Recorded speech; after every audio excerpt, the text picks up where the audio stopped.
శాశ్వతంగా నేను మా పుట్టింటికి పోతున్నా. నా లైఫ్ గురించి ఎన్నో కలలు కన్నా, ఎన్నో ఆశలు పడ్డా.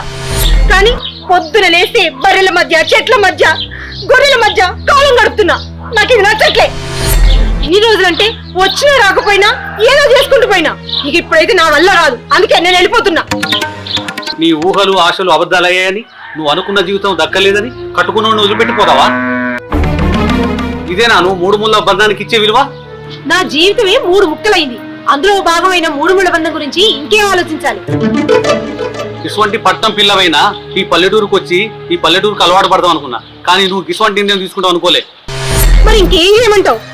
పొద్దున లేస్తే కాఫీ తాగుతూ పేపర్ చదువుకునే నేను ఇక్కడికి వచ్చినప్పటి నుండి పెండ నీళ్లతో అలుకు చల్లడం, బర్రెల కాడ పెండెత్తడం, వాటికి నీళ్లు పెట్టడం, చేళ్ల కాడ చిలకల కాడ గడ్డి మీగడం.